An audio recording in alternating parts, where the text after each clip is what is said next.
Children by nature are keen, passionate, and curious. What is referred to as laziness is often merely an awakening of sensitivity, a psychological inability to submit to certain absurd duties, and a natural result of the distorted, unbalanced education given to them. This laziness, which leads to an insuperable reluctance to learn, is, contrary to appearances, sometimes proof of intellectual superiority and a condemnation of the teacher. And this week's opening quote comes from Octave Mirbeau. Welcome to Surviving the Matrix, ladies and gentlemen. My name is Maxwell Igan. It's a pleasure to be with you once again, and I will be your host for the next hour. You know, folks, I wish I could come onto these shows and have good news for you all the time. That would be quite a pleasure to be able to come here and tell you how great everything is in the world and how much progress we're making towards freedom and all that sort of stuff, but it really doesn't seem to ever be that way, unfortunately. We just seem to be heading further and further into slavery. Of course, there are some good things happening in the world here and there. They just don't seem to be happening in Western countries. Well, perhaps some Western countries. We've seen Hungary kicking out the banksters, it seems. They've thrown out the Rothschild banks. They've thrown the International Monetary Fund out, and now they're working on throwing out the Rothschilds. It looks like they may have taken a leaf out of Iceland's book for that one. And in Russia, we've seen that Vladimir Putin has outlawed all GM in any food or in any preparation of food, which is a very good thing as well. It would be great to see this in Western countries, of course, but we're not seeing it in Western countries. In Western countries, we're seeing things like the discovery of 24,000 different chemicals that are being put into bottled water. Isn't that a wonderful thing? We drink bottled water because the tap water is so polluted we can't drink it anymore, and we find that there are 24,000 chemicals that they're putting in there, including endocrine disruptors. Isn't that lovely that that's what they're putting in our water, folks?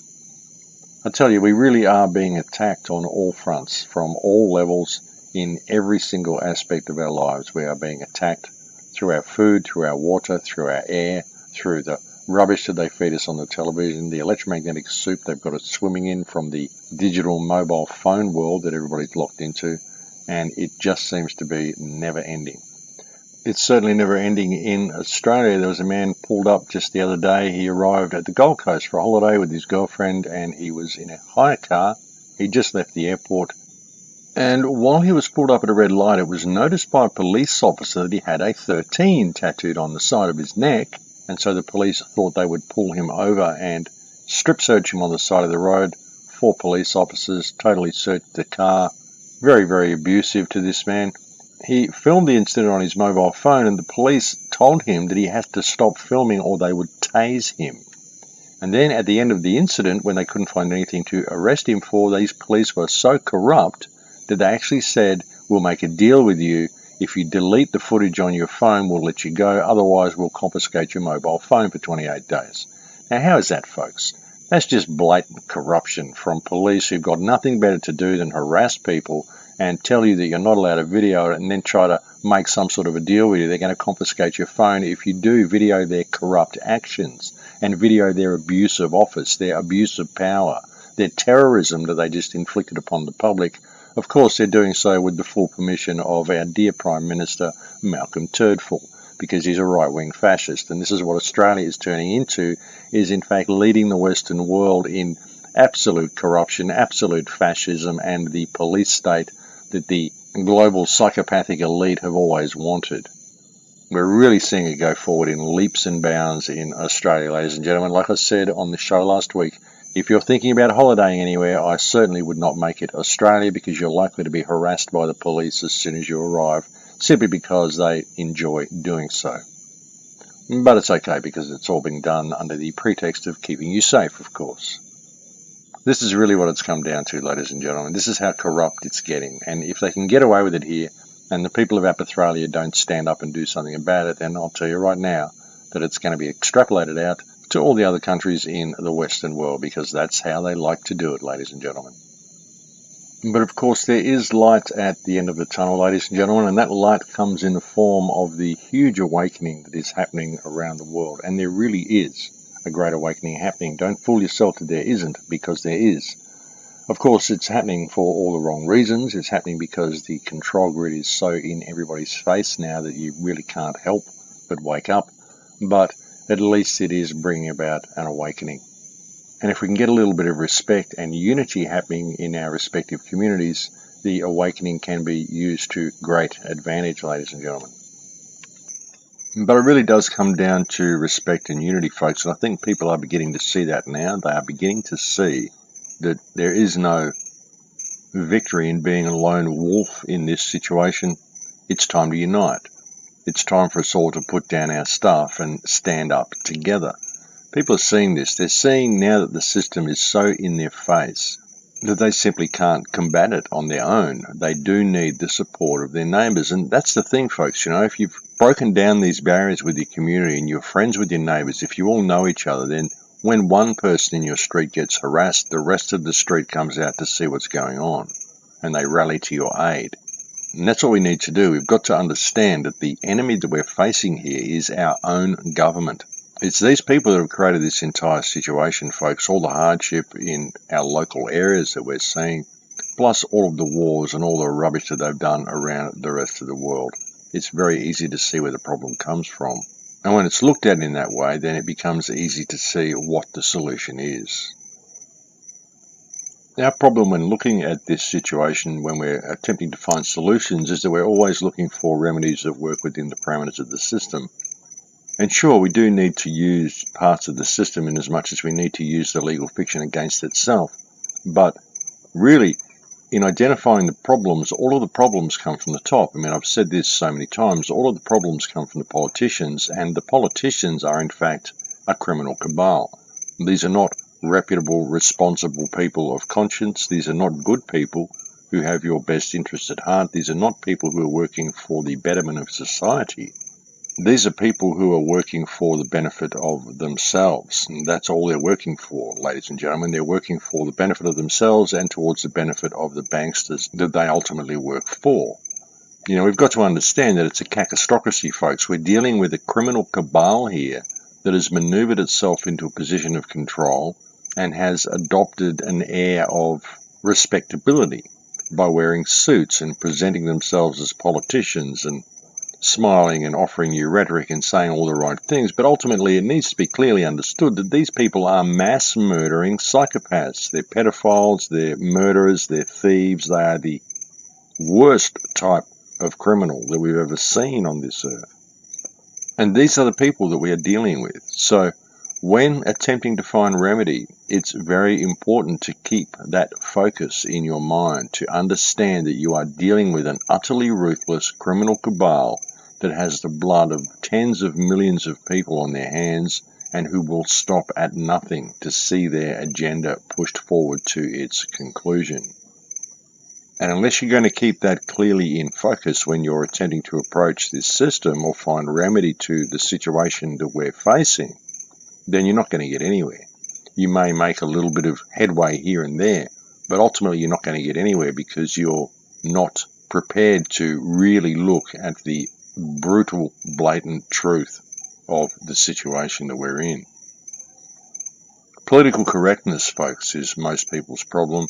Political correctness and cognitive dissonance, you wrap those two together and you have a very, very ineffective response to any control grid. And that's been one of our biggest problems. People simply are not prepared to look at things with clear enough eyes and call it as it is. They always like to think that there's some silver lining somewhere. Well, yeah, there is a silver lining, and the silver lining is us becoming empowered ourselves. The silver lining is each individual on this earth discovering their own personal power and choosing to step into it. You know, the people of the West really need to see how they've been played. They really do.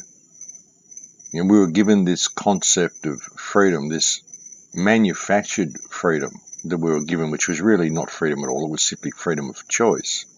Choice on which products to buy, choice on which car to drive, choice on which job to get in order to pay to be alive, choice on which face we can put on the coin of our political system, a choice of which politician to vote for. These seeming freedoms that we've had that haven't really been freedom at all. They've simply been freedom of choice within a slavery system. But we latched onto it and we believed we were free, and then we went out and we stomped on the rest of the world because we believed that those people were being oppressed because they were not like us. Because that's what we were told was happening. We were told that we must go and stomp on any government that is not like us, any government that won't allow the people to be free the way we are. And what is freedom in Western eyes? Well, it's having a good banking system and all of that sort of stuff. It's all of the rubbish that's been fed to us. And we've been played. And we've gone out and we've, under the guise of presenting freedom to the world and under the guise of keeping people safe, we've gone out and we've set up military bases all around the earth. The United States has set up bases in something like 168 countries. And this is empire building, folks. And of course, now it's all done. The United States will be allowed to implode because it wasn't the United States that was important. What was important was the mechanisms of control. What was important was getting a handle on all of the resources and of all the economies all over the world, because that way you have control of the world. That's how it's done. And now that it's been done, and now that all the resources have been taken care of, and all they've really got to do is tidy up a few of the rogue countries around the world who haven't joined into the International Monetary Fund yet, then it becomes a simple thing to depopulate Western countries. You only need enough people in the Western countries to keep the infrastructure running after all. You can keep the cities there so they've got their playground, and you can keep them on the treadmill so you've got plenty of people to harvest and plenty of people to run the infrastructure for you.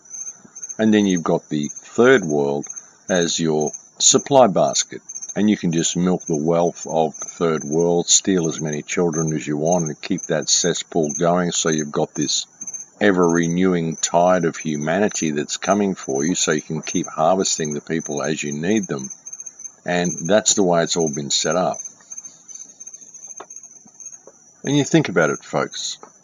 You know, if you were a really rich family, and say 300 or 400 years ago, and you could see how the world was changing. You could see how it was becoming smaller, how cities were growing, the population was growing, and how the economic system was controlling everything. And again, you could see the population growing, and you think, well, eventually we're going to get to a point where everybody's squabbling over little pieces of land and everybody's trying to claw their way to the top of the pile. And what we need to do, because we are bankers and we are in a position to control the economic system, we need to introduce a debt-based currency which will keep everybody else running on the treadmill too fast and keep them too busy to ever really understand what's going on.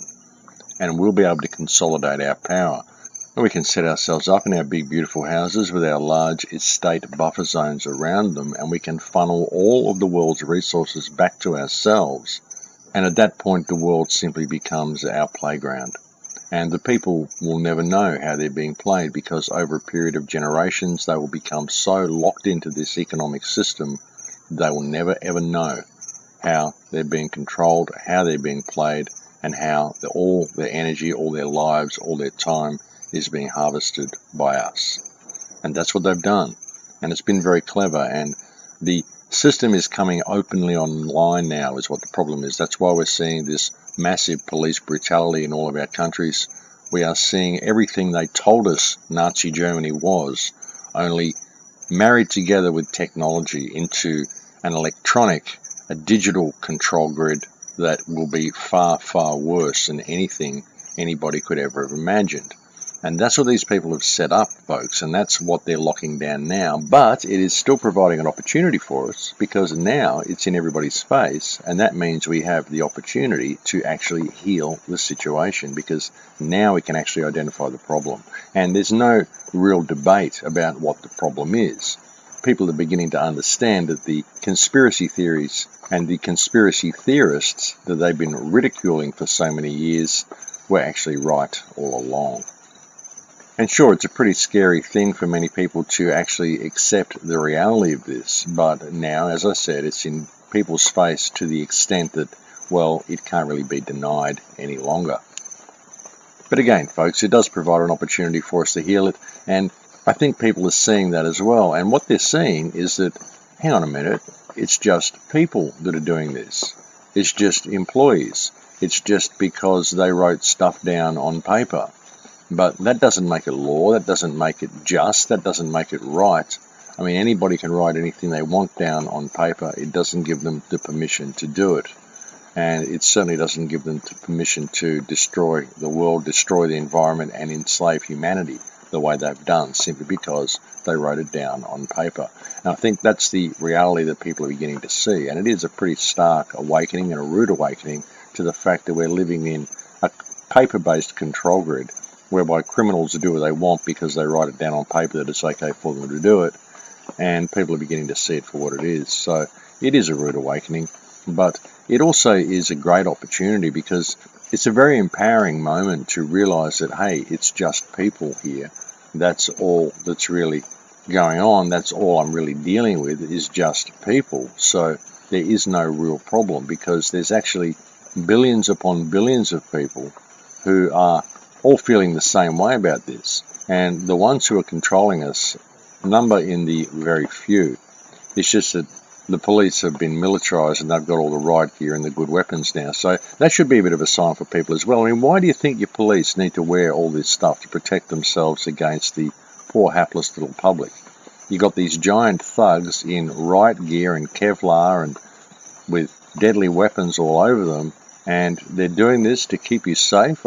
I don't think so, folks. I think people are seeing this as well. They're beginning to wake up and smell the coffee and realise that they've been played, and that we've actually had this massive private army that's been formed around us, and that these police aren't really police at all. They're not there to protect us. In fact, they're more like prison guards. As I said, folks, it's a rude awakening, but people are beginning to see it now.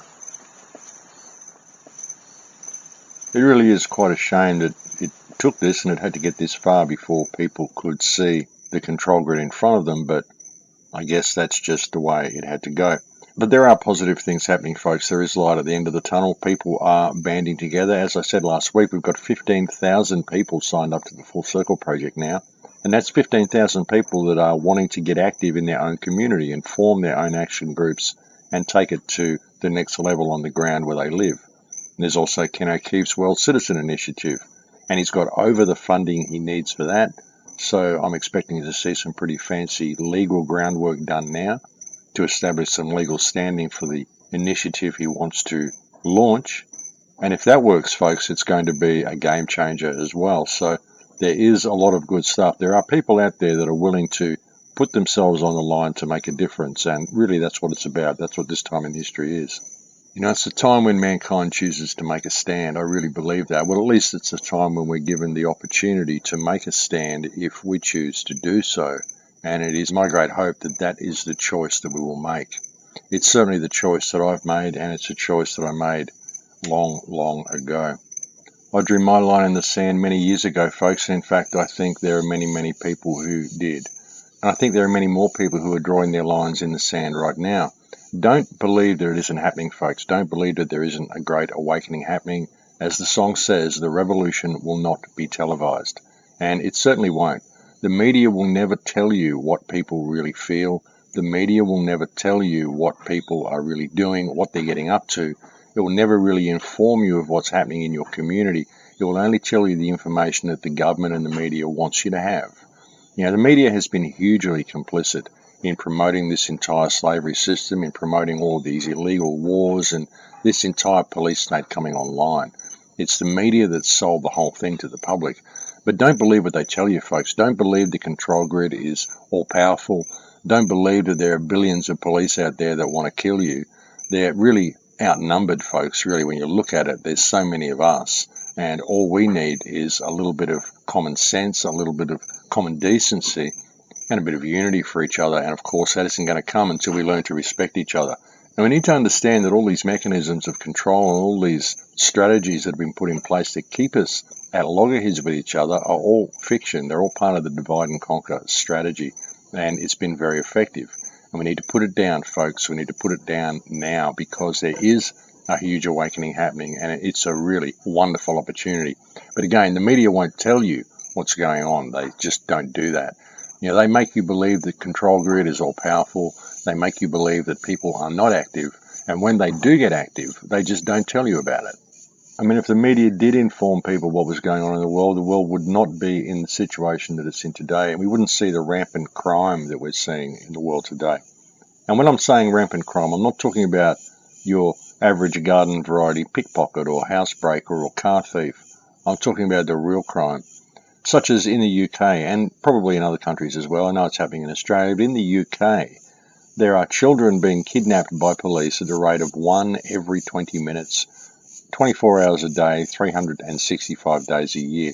Apparently there is a big demand for orphans in the UK. A lot of foster parents who are waiting for children, and there's a big demand for them, and there is a high profit margin in trafficking children to new foster parents. And I say trafficking because that is essentially what it is. What's happening is that UK police are confiscating people's children for the most ridiculous of reasons, and they are taking them away, spiriting them away in the night, and taking them and putting them into foster care because it's very profitable for the government to do so. And this is blatant kidnapping by government, folks, and it's using the police to do it. Now, how are we supposed to feel protected as a society when our police are the ones who are kidnapping our children at the rate of 1 child every 20 minutes? And bear in mind, folks, that Child Protective Services are supposed to step in if a child is in a state of immediate danger. And we're not seeing this with any of these children. We're seeing police concocting the most flimsy of reasons to simply confiscate people's children and give them to someone else for profit. That is exactly what's happening. It's rampant right across the UK. It's also happening in Australia. There are a lot of children who are being confiscated by child services. And look, I'm not saying that everybody who works in child services is bad. There are a lot of people who work in Child Protective Services who are good people who are out to protect children. And there are a lot of children who are in need of child protection. And Child Protective Services does form a useful task. But there are elements within the Child Protective Services that are not acting on behalf of the children at all. There are certain elements within there that are acting on behalf of the government in order to basically steal children and sell them for profit. And this is child trafficking, folks. That's exactly what it is. And when you look at the rampant pedophile rings that are being uncovered, that all seem to have connections to government, one really must be concerned for the welfare of these children who are being kidnapped. Because once they disappear from their parents, they kind of just go into a black hole. And we never know what happens to these kids again. This is all done, of course, under the pretext of keeping the kids safe from prying eyes and respecting their privacy and all of this sort of rubbish that they cook up and anything they can concoct to prevent people from ever getting to the truth of these situations. But the lid is being blown off this, folks, and we are seeing a huge outcry from a lot of people regarding this. And the really telling part about a lot of these cases in the UK especially, folks, is that there aren't, in fact, any child protective officers there when the children are being taken. They're simply being taken by police. And if you can't see something irregular going on there, well, I really don't know what to say. But, I mean, if a child is going to be taken for its own protection, then certainly there would be someone there from Child Protective Services and not just 4 or 5 burly police officers. But again, in the face of all of that, we're not seeing anything at all reported about this from the media. The media will only report child abuse when it comes from some member of the public that they can hang out to dry. But it will never come, and you'll never see any reporting directed at the people who abuse children on an industrial scale. And the reason that is because most of these people are connected to government. And this is rampant right across the Western world, ladies and gentlemen. And again, it's happening because people are in cognitive dissonance about it. People just don't want to look at the truth of the situation and realize what sort of people we're dealing with, what this criminal catastrophe that runs this planet is actually getting up to while people have their blinkers on and aren't looking, and for the most part are in a state of Stockholm syndrome and are literally fawning at the feet of these people and treating them like gods and demigods and royalty and whatever else. And these are the people who are enslaving them. That's the problem, folks. Most of the world is simply in a state of Stockholm syndrome, and that's an extremely unfortunate situation for mankind to be in. Of course, it isn't all of mankind, but it certainly can be said for a great many people. But think about that. The government coming and stealing your children. How would you feel if you're a mother? There's a video that someone posted on my Facebook page the other day And she's a breastfeeding mother, and they came in and took her child for no reason whatsoever. Just came in and said, oh, well, this isn't a safe environment, so we're taking your child. And there was nothing unsafe about the environment at all. It was just a young couple. I believe one of their parents may have been there as well. And it wasn't a rich house, but it certainly wasn't a hovel. And the child was certainly not in any immediate danger. But this is what they do. They go for the lower class people, the poor people. They start picking these people off first, and they discard the poor, discard anybody who doesn't have money, no one who can really get a good lawyer to be able to combat this, because let's face it, if you're going to go up against the police or government, you need a damn good lawyer, and they cost a lot of money. So they've constructed this entire system whereby we can never find our way through the red tape. Even if we want to take the government on, we've got to do it in the High Court. You can't go to the High Court without a barrister. Barrister costs you thousands of dollars an hour. So the whole game is rigged. Everything is rigged. And when they're doing things like this, stealing people's children, and, it's got to that point, what are we doing about it? How can we just stand by and allow this to happen? And it doesn't matter how much money you've got. It doesn't matter what your level on the social ladder is. If you're someone who loves your children, you love your children. You know what it's like to love a child. You know what it's like to be a parent. How can you stand by and see someone, doesn't matter what rung they're on the social ladder, if you can see someone doing their best to provide a home for their child, regardless of their financial circumstances, doing their best to provide a safe and secure and loving environment for that child, then you know what it would be like to have that child removed from you. It's the most inhumane thing you can possibly do to a woman, to a family, is to take their child from them. I know what it's like, folks. I was divorced. I know what it was like when my wife left and took my child away. And I couldn't see him. It tore my heart out. But to do it to both parents, just to come in and say, well, we're going to take your child now, and there's nothing you can do about it because we are the legal people you would have to report the crime to, and we don't care what you think, we're going to take your child anyway, and there's absolutely nothing you can do. There's no one you can report it to, and if you make a fuss, we'll tase you, beat you up, and put you in a cage. So you have a choice of giving this to your child or being tased, beaten, possibly killed, and put into a cage. And we'll take your child anyway. So you're best just letting us take it, and it'll disappear into a black hole, and you'll never see it again. Thanks for letting it in the door. We're your protective services. That is the world of modern Britain. And I think we've reached break time, folks. So I'll leave it there for now, and we'll go and have a break. Thanks for joining me on the air today. It's always a pleasure to have your company, and I'll speak to you in a few minutes. Thanks for listening. And welcome back, ladies and gentlemen. So in attempting to understand what's really going on in the world today, it's important to really step back and look at it. And when you do, what you discover is that the world is being restructured.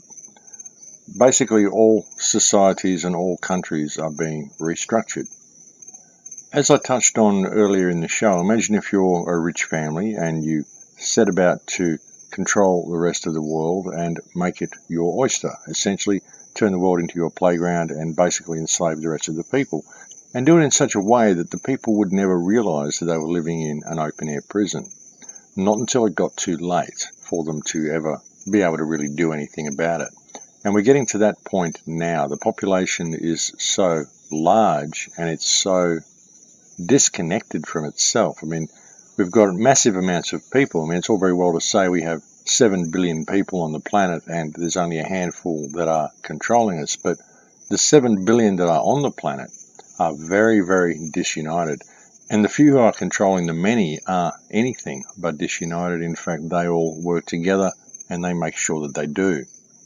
But imagine if you were this family and you get to the position where you've basically got all of the control now, and those sections of Earth that you are not yet in control of have been reduced to states of abject poverty and war and starvation, and you're in the process of basically eliminating all of the enemies anyway, and you really want to restructure the world to suit your own needs.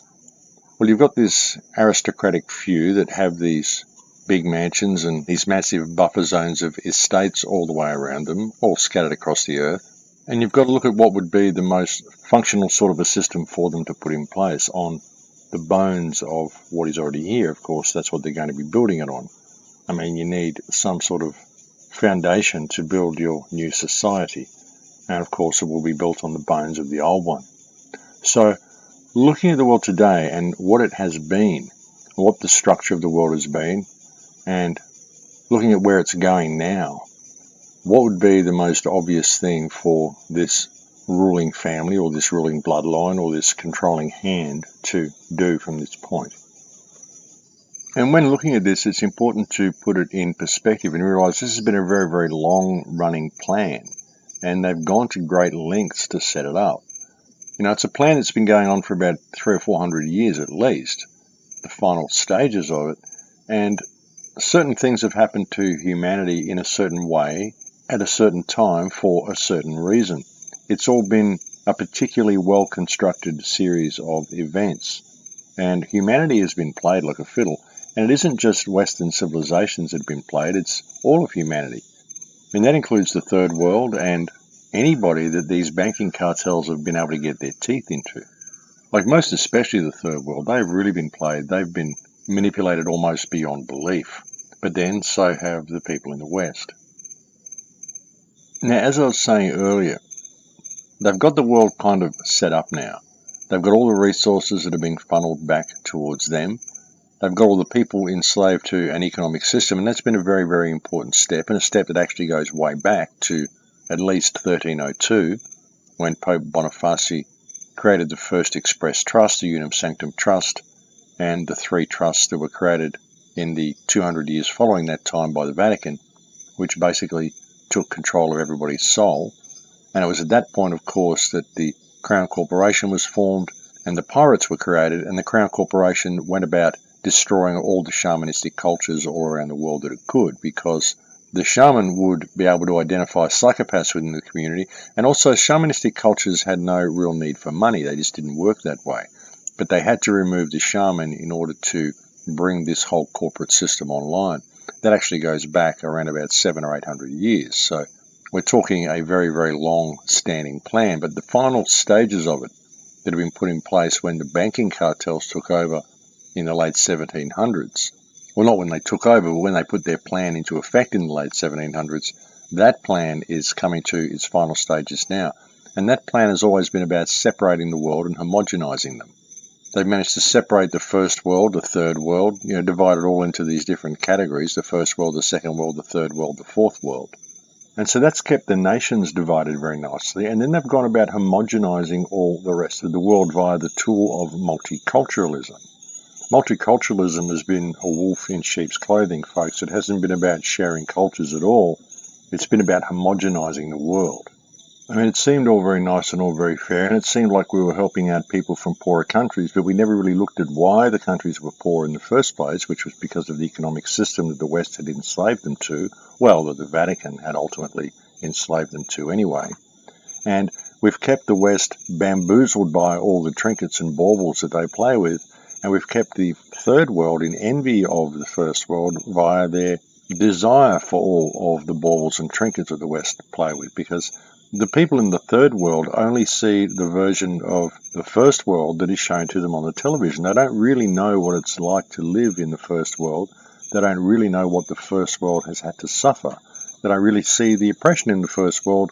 They think it's all flash and pizzazz and fanciness and this far-out society that they see in the movies. They really do think that way, folks. They only know the first world from television and from pictures that they've seen of the first world. In fact, I can give you a reasonably good example of that. I'm in Peru at the moment in the upper Amazon, and there are restaurants in the town that I live in, and you go there and look for Western food because, they've got Westerners coming, so they have Western menus in a lot of these places. And, for example, if you were to order something like a pizza, you will find that there's no tomato paste on the pizza, which is a very strange thing to get a pizza without tomato paste on it. But the reason that is because the people who are making the pizza, the people who own the restaurant, have only ever seen a photograph of a pizza. They know what it looks like, and they can make it so it looks the way it does in the photograph, but they don't really know what's on the inside. They don't know that there's tomato paste underneath all the vegetables and under the cheese and all that sort of stuff. So that's what you get.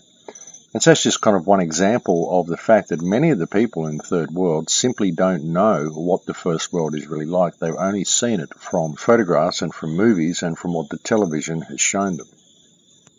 But anyway, I'm probably getting a little bit off topic with pizzas and things, but I just wanted to explain to you that a lot of people just don't know what the first world is really like. But getting back on topic, the ruling hand has got the world set up the way they want now. They've got all the resources funneling back to themselves. They've got the first world bamboozled with baubles and trinkets, and they've got the third world bamboozled by their need and envy of the baubles and trinkets that the first world has, by the misconception that they hold for what the first world is. And now they are consolidating their power. And not only are they consolidating their power, they're also restructuring the world by restructuring the social systems of the world. You've got to understand what these people want to put in place. They have, as I said earlier, their mansions and their buffer zones. They want the world to return to nature, Agenda 21, this is where it's going. And they want to reduce the population to maintain it under 500 million, as they tell you they want to do on the Georgia Guidestones. And this is true, folks. This is what the plan is.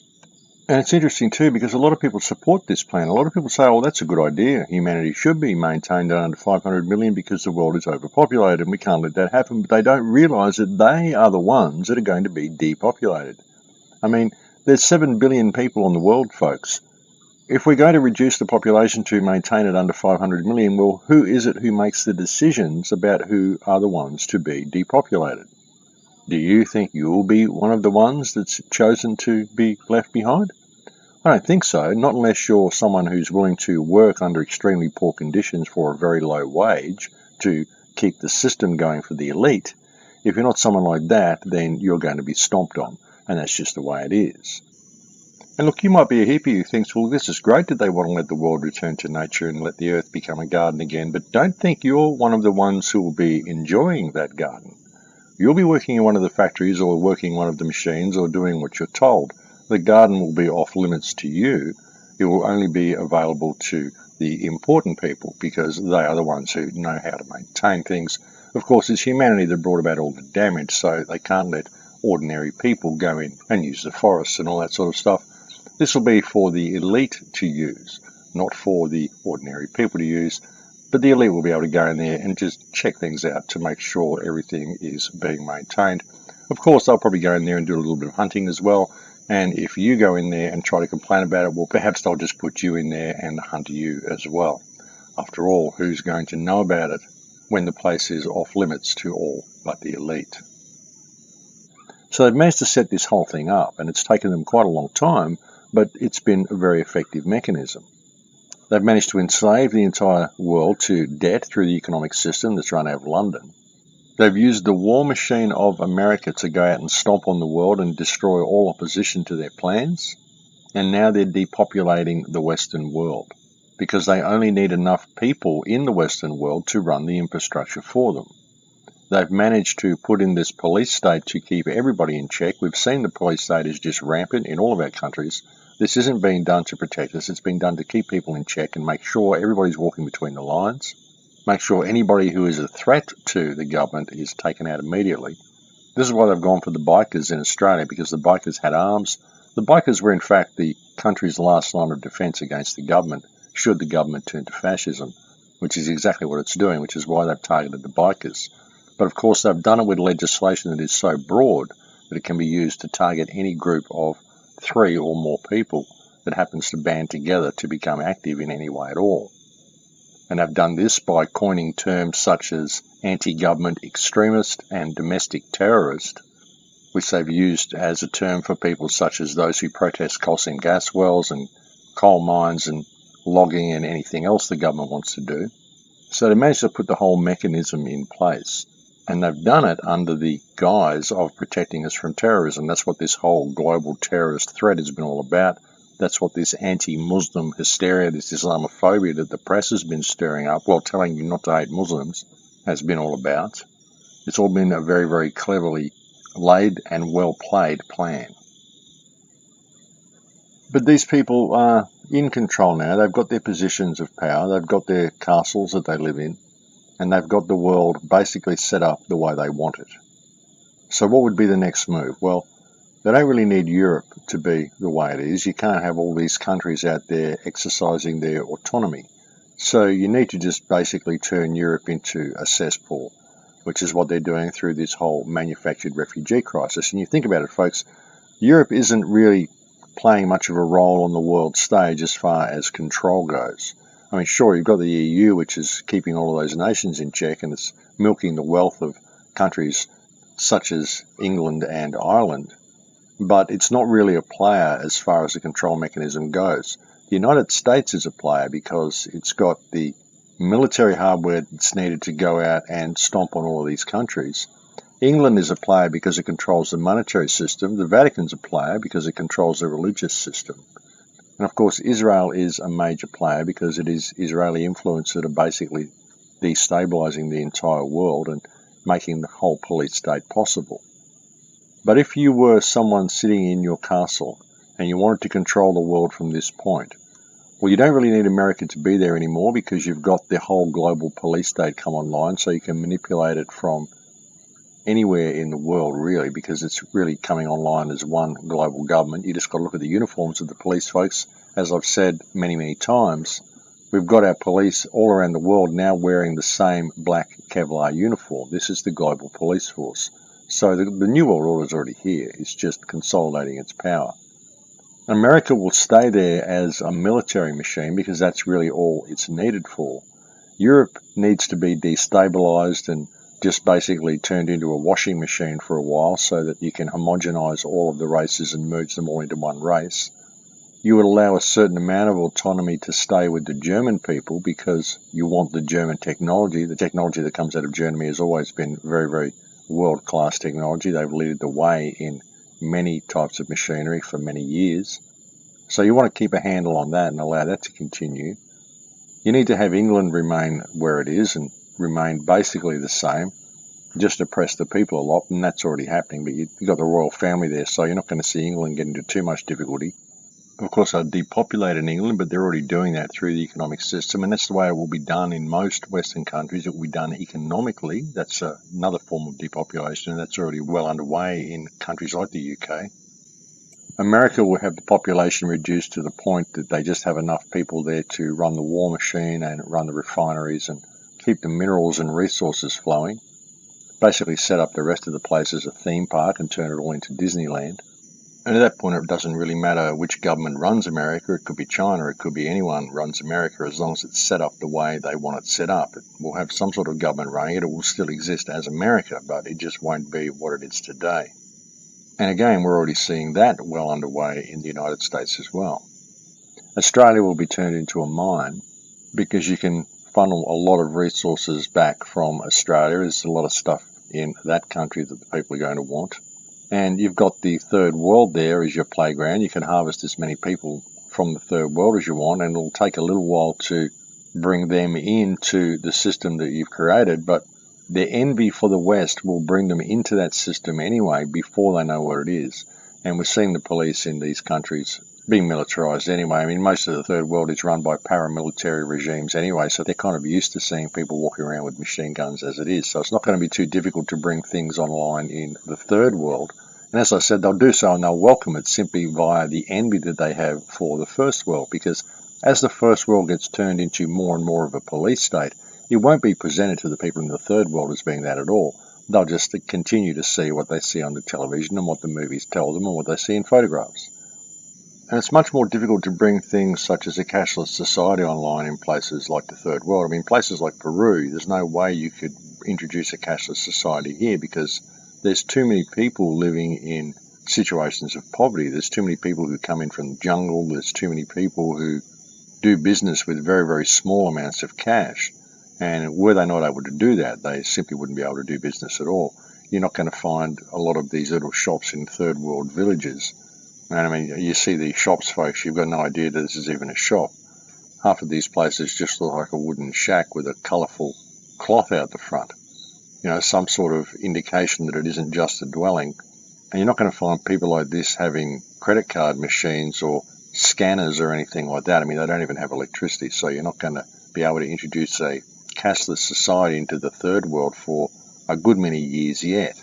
You need to consolidate power in the first world and just leave the third world as a little bit of a cesspool so you can use it to harvest the resources and harvest the people. because there is a great many people also harvested from the third world. There's a great deal of slave trading that still goes on in the world that many people in the first world are probably unaware of. And not just from the third world.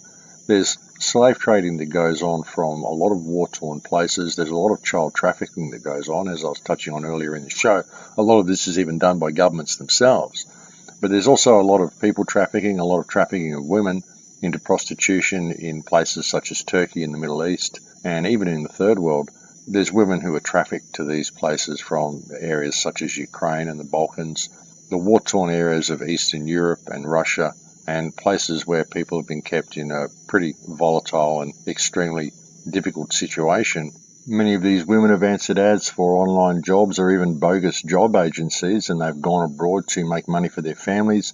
They believe that they are getting jobs as nannies or whatever, and often end up being sold into prostitution in countries that they had no idea they were even going to in the first place. It's a very unfortunate thing, folks, but it's happening right now. And you'll find that there's a lot of human trafficking that comes out of war-torn areas as well, such as Iraq and no doubt Syria and the other places that the United States goes and gets involved in. The human trafficking that goes on in the world, most especially the trafficking of women and children, is one of those taboo topics that people just don't want to talk about. But it's a very, very widespread problem, and there are people in very high places who are participating in this. There's been care workers that have gone into places like Ukraine to help people who have discovered military officers and even people working higher up within the care agencies themselves who have been involved in this human trafficking. And this is abuse of the most despicable kind, folks, that is going on in the world today and happening to the most brutalized and victimized people in the world, people who are really looking for a way out, and women who are often prepared to put their lives on the line and put their lives on hold and put everything on hold to go and make money in a foreign country in order to support their families, and they just disappear into a black hole and never seen again. And it's very, very unfortunate.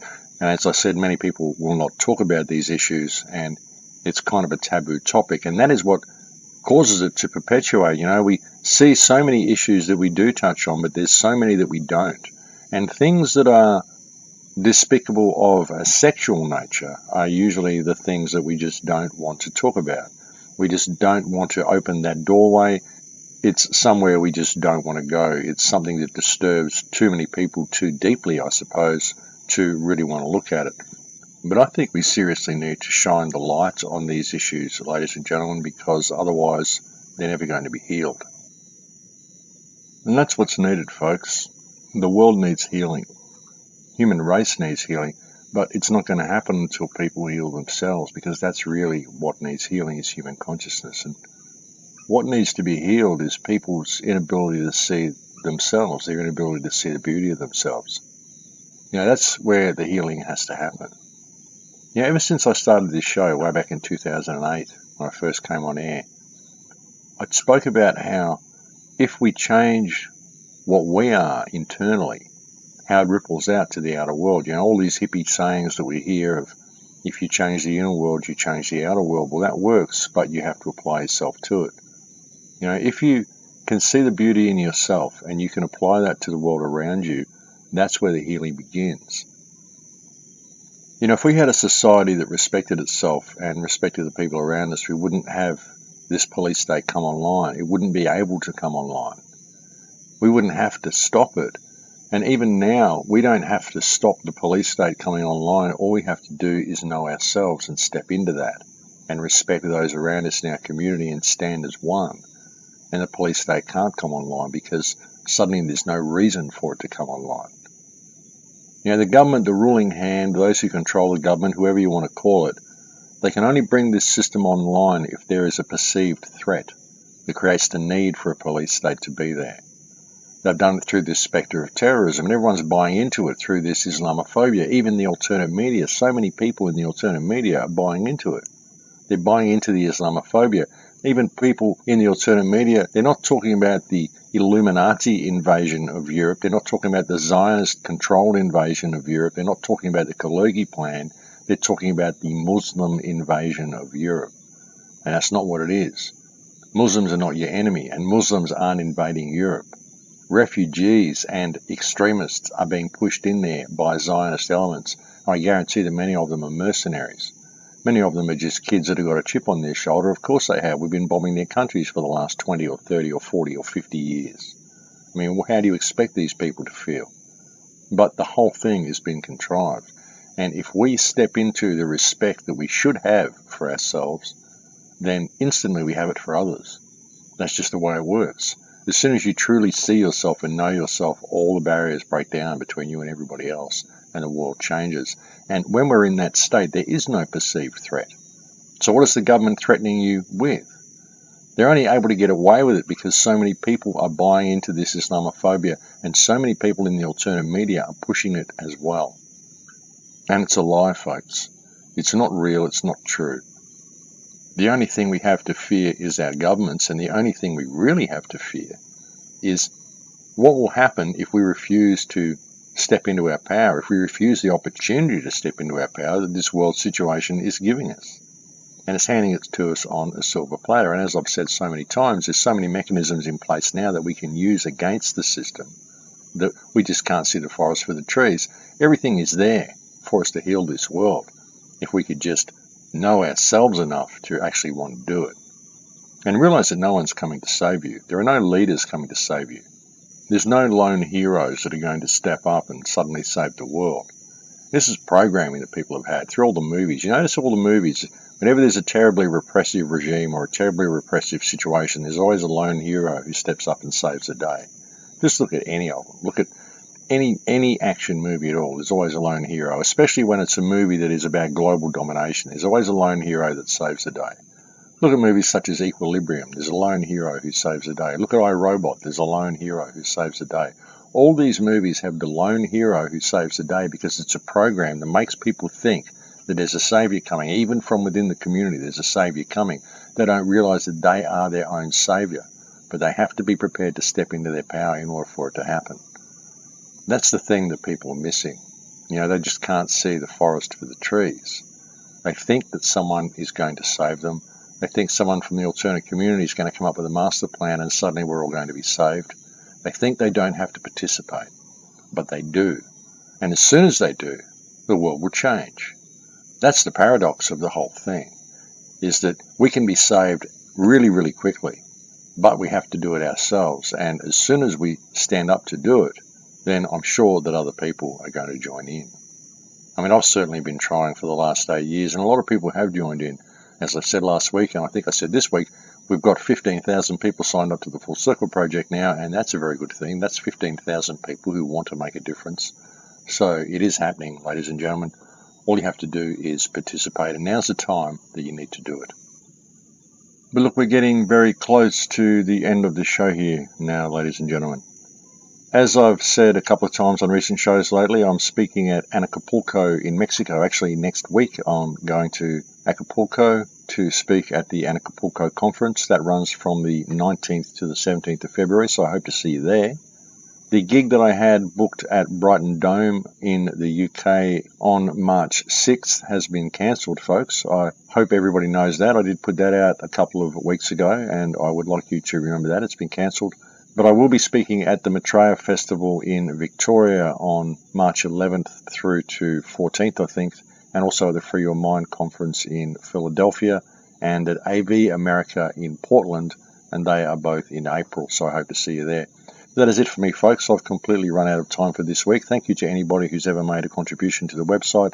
I still have no PayPal or no easy way of getting any, unless anyone wants to send me Western Union or perhaps make a direct deposit to the foundation. That would be absolutely awesome, because things are certainly getting very tight, which is why I'm in a third world country. But that is it for me, folks. I won't be able to do a show for you next week because I will be in Acapulco, but I will try to get one for you the following week, and I will look forward to speaking to you then. But please take very good care until you hear from me next, and I will look forward to speaking to you when I do. In Lakesh, my friends, in Lakesh.